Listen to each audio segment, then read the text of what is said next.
here's the question, actually. You hit one of the points right on the head there, which is, I tell you one thing I found a bit alarming about MSI, is it's just like what happened at the previous Worlds as well. I'm waiting the whole time, like, look, any moment now, Caps is going to have like a Caps pop-off on a Caps pick, and we're going to realise why there's always a chance when you got Caps in the server. Like, you can always win a game, especially, you know, if you're against like some of the lesser teams. Surely it's going to happen. And it never did. And in fact, if you even look how they draft, this is something we talked about in the last split, Dom. Like, when it was the first split, the winter one, there were games where it was just Caps carries. He'd be on like Tristana mid or something, carried the whole game. There was a whole bunch of games, even in the last split, where he was doing this like supportive champ mid shit. Like, it basically, to me, I'm getting almost those vibes, and we've had this discussion many times, like I did on that Best Big Brain show. He gives me like Chovy vibes now, where like sometimes he just does like, it's almost like I get the vibe he even likes these picks and he wants to be the facilitator and stuff. But look, it doesn't have to like be the carry in LEC maybe, but I do think if they want to be the best, that's still one of the best ways to win the game. Because you're watching the LPL, mate. When I watch the LPL, it's still just people just fucking gorilla stomping on like fucking Jason shit. Like, there's really strong mid champions you can pick and play around. So I hope we don't see that this shit, mate, this split. We can have it the odd game where he does it to help a comp, but I want Caps to go for the MVP. How about that? Yeah, I mean, I think that the way that I used to view Caps is that he was the player that really left it all out there. Every time you'd watch a tournament, you'd feel like, damn, this guy like maxed out. He tried to do everything to win. And, you know, sometimes he would come up short and people would flame him. Sometimes he would pop off and he would be like the hero of Europe. But it feels like he's just safe now. He looks like one of those players that is trying to just like not look bad. Like they're not, he's not really taking the risks that you need to do to win these series. Like the fact of the matter is this: if you're playing against BLG as G2, you're going to have him pop off. Like, you're going to have to play your A game. You can't get away with playing a B tier, a B game or like, you know, a C game and just get through because your team is better. You don't have the better team overall. So you need to rely on individual prowess and pop-offs and, you know, unique champion picks and things like that. And it just never felt like he was doing it. So it's kind of tough because I really want Caps to be like the GOAT. I want him to show up and just put the team on his back and just look like one of the best players. But it just feels like it's been so long since he's done that internationally. I mean, really, the last time he did this was 2020, the Silas games versus Gen G in quarterfinals. It's probably the last time I saw him actually look like that superstar. And it's just, I just question if he still has it in him. Like, is he going to be able to do it? Now, I'll give him credit because in LEC, he was able to dip down in performance and have those pop-off games within the context of LEC. So I have kind of like written him off before and he's came back. I just am not sure if he's good enough at this point compared to how good like the Asian teams are getting, because I think that's the biggest problem for EU is that the Asian teams are progressing and it doesn't feel like the European teams are progressing close to as fast. The other angle as well is this. Like, I actually do think this is the split, finally, by the way, where I'm actually going to judge, like, how Yike is just as a jungler. Like, in the other splits, I always gave the caveat bit that I actually wasn't shitting on him as a player. It's just that, like, you can tell the way the team sort of shielded him and nurtured him. It's actually very reminiscent of how Peter Dunn teams work rookies into the lineup.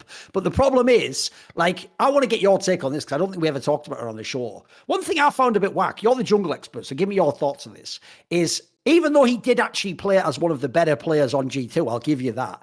Didn't he also have like the picks and the fucking setups and the moves that like essentially he got kills that sometimes weren't worth that much in the game, you know? Thoughts? I mean, it's one of those things where I feel like he's playing champions that kind of need to play like that a lot of the time anyway. Like when he's playing Kazakhs, you kind of just have to play to get yourself ahead no matter how that is. Sure. You have to play a selfish game. So I wasn't necessarily like disappointed with the way he played. I mean more the fan reaction. Like the fan reaction dude was like he was 1v9 in the game and everyone else is shit. And it's like, bro, when you pick, that's like you're saying, when you both those picks, you're supposed to go for kills, you're supposed to invade, etc. Like, but here's the point. You could put those kills onto like a fucking world-class jungler, they then transfer him to a lane, they carry the game.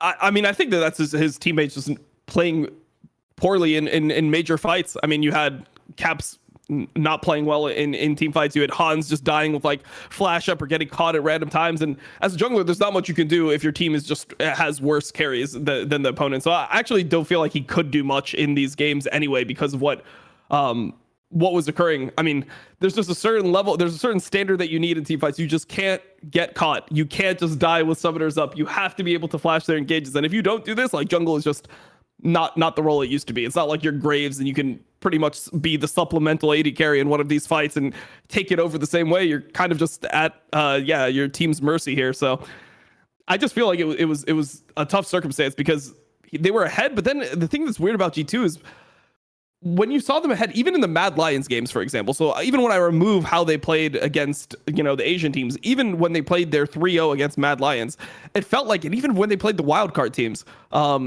when they were playing through the play-in, it felt like a lot of the games that they're ahead, they're like throwing games where they're ahead, which used to not be their thing. They were the team that once they got ahead, they would stomp you in like 20 minutes. They were almost like that LPL team where they would just instantly win the game. Or like T1, for example, is another example of a team that was really good at snowballing their advantages and just turning it into a win. It felt like G2 is now worse at that. They'll throw around Baron. They don't know like when to start, when to turn, how to play around the objective, like when they can even go for a fight compared to like when they actually need to, play for Drakes. It just seems like there's something off about the way that they progress the games, where I felt like that was their biggest strength was how quickly they could go from like level 1 kills to like snowballing into Drakes, into Heralds, into fucking Baron. It just felt like the game was so streamlined before.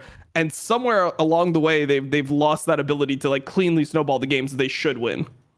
Right. Obviously, the other reason why everyone's going to have G2 as the strongest team and the team that are the favorite to win is because just like the player strength is really, really impressive. Like they have players in all the lanes. Basically, even the rookie players being one of the better players just generally and one of the better rookies we've seen in a while. So I've got a question that goes like this.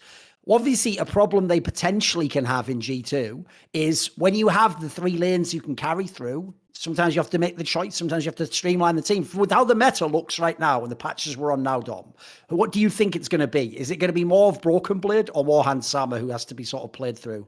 It's going to be Broken Blade on tanks, I think.